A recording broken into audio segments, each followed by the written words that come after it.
அனைவருக்கும் ஸ்ரீவர்மாவின் அன்பான வணக்கங்கள். நாம் இன்னைக்கு சகோதரர் பிரகாஷ் அவங்கள சந்திக்கிறோம். 5 நியமங்கள் பார்த்துருக்குறோம். ஹார்ட்ஃபுல்னஸ் பயிற்சியோட 6வது நியமம், அனைவரையும் உங்கள் உடன்பிறப்புகள் என உணர்ந்து அவர்களை அவ்வாறே நடத்துங்கள். இது நாம இன்னைக்குள்ள சூழ்நிலையில நம்மளோட சொந்த உடன்பிறப்புகளையே ஒரு 3வது மனுஷனை நம்ம நடத்துகிற காலத்தில் இருக்கிறோம். இதில் எல்லாரையுமே நம்மளோட உடன்பிறப்பா உணர்ந்து அதே மாதிரி நடத்துங்கன்னு சொல்றது இது ஒரு சங்கல்பமா, அல்லது இந்த நியமம் எதை நம்மளுக்கு வலியுறுத்துது? இது ஒரு பிரபஞ்ச விதியை மாற்றி அமைக்கக்கூடிய ஒரு பாயிண்ட்டை நான் பார்க்குறேன். ரொம்ப சாதாரணமாக நம்ம பார்ப்போமே, இப்போ உலகத்தில் இருக்கக்கூடிய ஜீவராசிகள்னு எடுத்திங்கன்னா ஒரு 2-3 கோடி ஜீவராசிகள் தரை சார்ந்த இடங்களிலும் வாழ்கின்றன. 2-3 கோடி ஜீவராசிகள் தரைக்கு கீழே நீரில் அது மாதிரி வாழுதுன்னு சொல்லுவாங்க. இதுங்க எல்லாமே பார்த்திங்கன்னா அதுங்களுக்குள்ள ஒரு தெரிஞ்சோ தெரியாமையும் ஒரு ஒத்துமை எங்கேயோ ஒரு இடத்துல இருக்கும். அது மூலமாக அவங்களுடைய வாழ்வாதாரம், அது சர்வைவல், இதுக்கெல்லாம் ரொம்ப யூஸ்ஃபுல்லாக இருக்குது. இப்போ நம்மளுடைய நீங்கள் மருத்துவத்துறையில் இருக்கீங்க, இப்போ உடலையே எடுத்துக்கோங்க. உடலை பார்த்திங்கன்னா பல உறுப்புகள், பல ஆர்கன்ஸ் எல்லாமே உள்ளே இருக்குது. இப்போ ஒன்றும் இன்னொருத்தோட வேலை செய்ய மாட்டேன், நான் தான் தனி, நான் தான் பெட்டர் அப்படின்னு சொன்னால் என்ன ஆகும்? இப்போ கிட்னி சொல்லுது நான் தான் பெஸ்ட்டுன்னு, ஹார்ட்டு சொல்லுது நான் தான் பெஸ்ட்டுன்னு, ஒன்றுத்தோட ஒன்று இணையலைன்னு சொன்னால் இந்த உடலானது கஷ்டப்படும், அவதிப்படும். இதை போன்று மனிதன்ற ஒரு காலத்தில் இது நார்மலாக பார்த்திங்கன்னா ஒரு சின்ன குடும்பத்துலேயும் நடக்கக்கூடிய ஒரு விஷயம். ஒரு குடும்பத்தில் ஒரு அப்பா அம்மா, ஒரு பையன் இல்லை ஒரு பொண்ணு, அது மாதிரி இருக்கிற வரைக்கும் பார்த்திங்கன்னா பெருசாக ஒன்றும் பிரச்சனை இருக்காது. இதே ஒரு 7-8 பேர் பிறந்துட்டாங்கன்னா அதுக்கப்புறம் பார்த்திங்கன்னா கையில் இருக்கக்கூடிய விஷயம் கம்மியாக இருக்கும். ஆனால் அதை சாப்பிடக்கூடியவங்க 7-8 பேர் போகும்போது பிரிவினை பிரச்சனைகள்லாம் வரும். இன்னைக்கு உலகத்தில் பார்த்திங்கன்னா மனிதனுக்கு தேவையான அனைத்து வளங்களும் இயற்கை தேவைக்கு அதிகமாகவே கொடுத்துருக்கு. ஆனால் பிரச்சனை ஒருத்தருக்கு ஒருத்தர் அவர் inability to live, co exist living சொல்லுவாங்க. இன்னொருவருடன் சார்ந்து வாழக்கூடிய தன்மையை நம்ம மெதுவாக இழக்க ஆரம்பிச்சிட்டோம். நீங்கள் ஆந்திராக்காரரு, நீங்கள் கர்நாடகாக்காரரு, நான் தமிழ், கேரளம், அதில் பிரிகிறோம். தமிழுக்குள்ளே வந்துட்டிங்கன்னா நீங்கள் இந்த மதம், அதுக்கு அந்த மதத்துக்குள்ளே போனீங்கன்னா இந்த ஜாதி. இது எல்லாத்தையும் புரிஞ்சோ புரியாமல் தான் பாபுஜி மகாராஜ் நம்மளுடைய ஹார்ட்ஃபுல்னஸ் மூமெண்ட்டுடைய 2வது குரு இந்த 10 நியமங்களில் இந்த 6வது நியமத்தை கொடுத்துருக்காரு. நான் கொஞ்ச நாளைக்கு முன்னாடி ஒரு யூடியூப் வீடியோ ஒன்று பார்த்துட்டு இருந்தேன். ஒரு அருமையான ஒரு கான்செப்ட். உலகத்தில் பலவேறு கண்டங்களிலிருந்து பல மனிதர்கள் ஒரு 40-50 பேரை கொண்டு ஒரு இடத்துல வைக்கிறாங்க. அவங்கள ஒரு 10 நாள் ஒன்றா இருக்க விடுறாங்க. இந்த பிகினிங்கில் அவங்களோட டிஎன்ஏ சாம்பிள் எல்லாரோடையும் எடுத்துக்கிறாங்க. அவங்களுக்கு ஆனால் எதுக்கு என்னன்றதெல்லாம் சொல்லலை. அவங்க 10 நாள் ஒன்றா இருக்கணும்.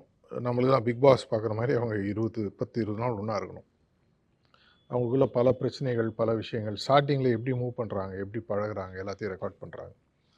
அவங்களுக்குள்ள பல வேறுபாடுகள், முக்கியமாக நிறம் சார்ந்த வேறுபாடுகள், அறிவு சார்ந்த வேறுபாடுகள், பணம் சார்ந்த சோஷியல் ஸ்டேட்டஸ் சார்ந்த வேறுபாடுகள், சாப்பாடு வகை சார்ந்த வேறுபாடுகள், இது மாதிரி யாரும் யாரோடையும் சேரல. அப்புறம் இந்த 10வது நாள் முடியும் போது எல்லாரையும் உள்ளே அதே அறையில் உட்கார வைக்கிறாங்க.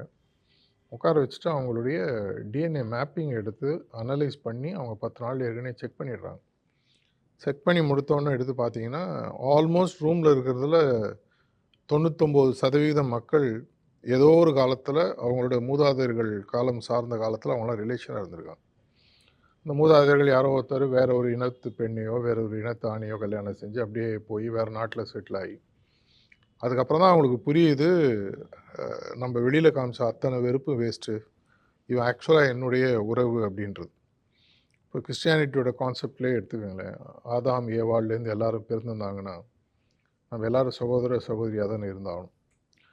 ப்ராக்டிக்கலாகவும் பார்த்திங்கன்னா இன்றைக்கி ஆன்மீக முறைப்படி பார்த்திங்கன்னா பினாக்கிள் ஆஃப் க்ரோத்துன்னு பார்த்திங்கன்னா மனுஷன் ஒரு மலையின் உச்சி, அந்த உச்சி மேலே இருக்கக்கூடிய ஒரு நிலையில் இருக்கிறவன் தான் இந்த பிரபஞ்சத்தில் இன்றைக்கி மனிதன். நம்மளுக்கு கீழே பல லட்சக்கணக்கான ஜீவன்கள் கீழே இருக்குது. அதுங்கெல்லாம் ப்ரொக்ரஸ் ஆகி அதனுடைய ஆன்மீக வளர்ச்சின்னு ஒன்று உண்மையாக தேவைப்படும் போது மனிதனாக பிறக்குதுன்னு சொல்லி நம்மளுடைய சாஸ்திரங்களில் சொல்கிறாங்க. பல லட்சம் ஜென்மங்கள் எடுத்து ஓரறிவு ஈரறிவு அமீபால ஆரம்பித்து ஓரறிவு ஈரறிவு தாண்டி 5வது அறிவு தாண்டி 6வது அறிவு வரதே வந்து முக்கியமான காரணம் ஏதோ ஒரு தேடல் இருக்குது அப்படின்னு சொல்லி வருது. அப்படி அந்த தேடல்னு வரும்போது நமக்கு புரிய வேண்டிய ஒரு முக்கியமான விஷயம், என் கூட இருக்கிறவங்களும் நானும் சேர்ந்து தேடும்போது எதை தேடுறோமோ சீக்கிரமாக கண்டுபிடிக்க முடியும். குணத்தால், மனத்தால், பணத்தால், நிறத்தால் வித்தியாசங்கள் இருக்கலாம். ஆனால் நம்ம ஸ்கூல்லேயே எங்கள் டீச்சர் அடிக்கடி சொல்லுவார், ரத்தத்தை விரலேருந்து எடுத்துப்பார், மிஞ்சி போனால் ஒரு 2-3 குரூப் வித்தியாசம் வரும். A1 positive, AB positive, B positive, O positive, O negative, இது மாதிரி ஒரு 5-6 குரூப், அவ்வளோதான். மற்றபடி நீங்கள் ரத்தத்தை எடுத்து இது யார் மனிதன், என்ன ஜாதி, என்ன மதம்னு சொல்ல முடியுமா? கண்டிப்பாக முடியாது. ஆன்மீகத்தில் ஒன்றா சேரணுன்றது தான். இப்போது ஹார்ட்ஃபுல்னஸ் பயிற்சிகளே பார்த்தீங்கன்னா 175 நாடுகளுக்கு மேலே இருக்கும். எனக்கு தெரிஞ்சு இந்த மாதிரி ஒரு யூனிஃபைங் மூமெண்ட் என்னோட பர்சனல் லைஃப்பில் நான் இது வரைக்கும் நான் பார்க்கல. பல மூமெண்ட்ஸில் பல வழிகளில் நான் அவங்களோட கலந்து பழகக்கூடிய எனக்கு வாய்ப்புகள்லாம் கிடச்சிருக்கு.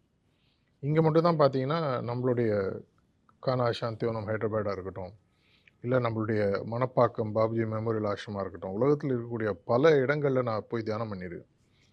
அங்கே போகிற இடத்தெல்லாம் பார்த்தா இஸ்லாமியர், கிறிஸ்துவர்கள், எந்த மதம், அந்த மதத்தை பேர் சொல்கிறதே என்னை பொறுத்த வரைக்கும் தப்பு. ஏன்னா அவங்களாம் மனிதர்கள். ஒரு உண்மையை, இறையை தேடக்கூடிய, இறைனா இறைவன், அந்த இறை தேடக்கூடிய ஒரு மனித ரூபத்தில் வந்திருக்கக்கூடிய ஒரு ஆன்மாக்கு. இதை தேடும்போது நம்மளாம் சேர்ந்து தேடணுன்ற ஒரு கான்செப்ட் வந்தாலே இந்த உலகத்தில் நான் முதலியே சொன்ன மாதிரி நமக்கு தேவையான அனைத்து விஷயங்களும் பிரபஞ்சத்தில் எல்லாமே இருக்குது. தேவையில்லாமல் நம்மளுக்கு எனக்கு ₹1 வேணும்னா 1 கோடி ரூபாய்க்கான வழிமுறை உலகத்தில் இருக்குது. அது எங்கே இருக்குதுன்னு என்னால் கண்டுபிடிக்க முடியும். இதேமாரி தான் ஆன்மீகமும். நம்மளுடைய மார்க்கத்திலே பார்த்தீங்கன்னா இந்த 9 மணிக்கு தினசரி பிரபஞ்சத்தை சார்ந்த ஒரு யூனிவர்சல் ப்ரேயர் அப்படின்னு சொல்லி பண்ணுறோம். உலகத்தில் இருக்கிற அனைவரும் ஒன்றாக இருக்கணும், அனைவரும் ஒரு சகோதரத்தை உணரணும், நானும் இன்னொருத்தரும் சகோதரன் அப்படின்றது உணரணும். இதுக்காக தான் ஆக்சுவலாக வந்து இந்த மேக்ஸிம் 6 இல்லைனா நியமம் 6 பற்றி பாபுஜி மகாராஜாவுடைய கமெண்ட்ரி ஆன் 10 மேக்ஸிம்ஸ் புக்கில் எழுதும்போது ஒரு இடத்துல சொல்கிறாரு, நம்மளுடைய எண்ண அதிர்வலைகள் முதல்ல வந்து பிரம்மாண்ட மண்டலம் சொல்லுவாங்க, இதய மண்டலம் சொல்லுவாங்க, அதுக்கு மேலே இருக்குது பிரம்மாண்ட மண்டலம், இல்லை மைண்ட் ரீஜன் சொல்லுவாங்க. அந்த இடத்துலேருந்து உருவாகக்கூடிய எண்ணங்கள் தான் வந்து செயல்களாக மாறுகிறது. இப்படி தான் பெரிய பெரிய ஞானிகளும் ரிஷிகளும் வேலை செய்கிறாங்கன்னு சொல்கிறார். அப்படின்னா நம்மளுடைய எண்ண அலைகள், அவருடைய கடவுளுடைய ஒருமித்த நிலையில் நம்மளுடைய எண்ண அலைகள் உலகத்தில் இருக்கிறவங்க எல்லாரும் ஒன்றாகணும் அப்படின்ற எண்ணம் வரும்பொழுது மெதுவாக மெதுவாக மெதுவாக அந்த அதிர்வலைகள் மற்றவங்களுக்கு புரிய ஆரம்பிக்கும். நம்ம எல்லாருக்குமே தெரியும், ஒரு கோயிலில் போய் நம்ம உட்காந்தோன்னா ஒரு அமைதியை உணர்கிறோம். ஒரு மாலில் போனோன்னா அந்த வைப்ரேஷன் வேறு மாதிரி இருக்கும். ஒவ்வொரு இடத்துக்கும் ஒரு அதிர்வலைகள்னு உண்டு. அங்கே வருபவர்களுடைய எண்ணம் அது மாதிரி இருக்கும்போது அதே எண்ணங்கள் அந்த அதிர்வலைகளாக மாறுகின்றன. இதே மாதிரி இந்த ஒருமித்த தியானம் 9 மணிக்கு கூட்டு பிரார்த்தனைன்னு ஒன்று இரவில் பண்ணும்பொழுது உலகத்தில் இருக்கக்கூடிய அனைத்து சகோதர சகோதரிகளின் மனதிலும் அன்பும் பக்தியும் வளர்கின்றன, பற்றுறுதி பெறுகின்றது அப்படின்றது நினச்சி நம்ம தியானம் பண்ணுறோம். மெதுவாக மெதுவாக மெதுவாக கிட்டத்தட்ட ஒரு 70-80 வருஷமாக இது மாதிரி பல பேர் பண்ணிகிட்ருக்காங்க. அது பண்ணும்போது என்ன ஆகுதுன்னா, தெரிஞ்சோ தெரியாமையோ மெதுவாக மற்றவர்களின் மனதிலும் மற்றவர்களின் இதயத்திலும் இந்த பிரதிபலிப்பு வர ஆரம்பிக்கும். எல்லாருக்குமே ஒரு ஆசை உண்டு, ஒன்றா இருக்கணும். அந்த காலத்தில் தமிழில் ஒரு பாட்டு அழகாக கவிஞர் பாடி, ஒன்றா இருக்க கற்றுக்கணும், இந்த உண்மையை சொன்னால் ஒத்துக்கணும், காக்கா கூட்டத்தை பாருங்கன்னு சொல்லி பாட்டு வரும். எல்லாருமே ஒன்றா தான் இருக்கும். நம்ம கூட வந்து ஒரு பெரிய இது வந்து கஷ்டம் இல்லை, சில சின்ன சின்ன விஷயங்கள் அட்ஜஸ்ட்மெண்ட்ஸ் பண்ண வேண்டியிருக்கும். ஆனால் அந்த காலத்தில் வந்து ஒரு கூட்டு குடும்பமாக நம்ம வாழும் பொழுது நம்ம வாழ்க்கையில் வரக்கூடிய சின்ன சின்ன பிரச்சனைகளுக்கு வீட்டிலேயே சொல்யூஷன் இருந்தது. வயசான ஒருத்தர் டக்குன்னு இந்த மருந்தை போடு, அந்த பிரச்சனையை அப்படி பண்ணு, இதுவாக இங்கே பேசு. நீங்கள் ஒரு 50 பேர் ஒன்றா இருக்கீங்கன்னா உங்களை வந்து யாருமே வந்து உங்களுக்கு தொந்தரவு பண்ணுறதுக்கு யோசிப்பாங்க. அது ஒரு திருட்டாக இருந்தாலும் சரி, வேற ஒரு பிரச்சனையாக இருந்தாலும் சரி. ஆனால் நீங்கள் தனியாக இருக்கீங்க, உங்கள் கூட யாரும் இல்லைன்னு தெரியும் போது நீங்கள் பிளவுபடுவீர்கள். எங்கள் ஸ்கூல் வாத்தியார் ஒரு கதை சின்ன வயசில் படிப்பார். அந்த கட்டையெல்லாம் எடுத்து வைப்பார். அந்த கட்டையை தனித்தனியாக இருக்கும்போது ஈஸியாக உடைச்சிடலாம். இந்த கட்டையை ஒரு கயரால் கட்டுவார், அப்புறம் பார்த்தீங்கன்னா அதை உடைக்க முடியாது. இந்த உண்மையான பிரதர்ஹுட் இல்லைன்னா சகோதரத்துவம் அப்படின்னு சொல்லக்கூடிய ஒரு விஷயம், மனிதன் ஒரு காமன் குறிக்கோளை நோக்கி நம்ம போயிட்டுருக்கோம், போகணும். அந்த உண்மையான தேடுதலை நோக்கி போகும்போது பல பேருடைய கோஆப்ரேஷனும், பல பேரினுடைய உதவியும், பல பேரினுடைய சப்போர்ட்டும் எனக்கு தேவைப்படுது. இது எல்லாம் நமக்கு புரியணும்னு சொன்னால் இந்த நியமம் 6ன்றது ரொம்ப ஒரு முக்கியமான விஷயம். உலகத்தில் இருக்கிறவங்க அனைவருமே என்னுடைய உண்மையான சகோதரர்கள், சகோதரிகள். ஏதோ ஒரு காரணத்துக்காக பிறவியில் அவங்க ஏதோ ஒரு மதத்திலேயோ ஏதோ ஒரு ஜாதியிலையோ போய் பிறக்கிறாங்க. அதனால் இப்போ இந்தியர்கள்னு எடுத்திங்கன்னா, இந்தியர்களில் வந்து நீங்கள் பிரித்து பார்ப்போமா, இவர் வந்து கிறிஸ்துவ இந்தியர், இவர் முஸ்லீம் இந்தியர், இந்து இந்தியர்னு பார்க்குறது, இந்தியர்னு பார்க்குறோம். இதேமாரி உலக ஜனத்தொகைன்னு எடுத்திங்கன்னா உலகத்தில் இருக்கக்கூடிய மக்கள் அனைவரும் ஒன்று.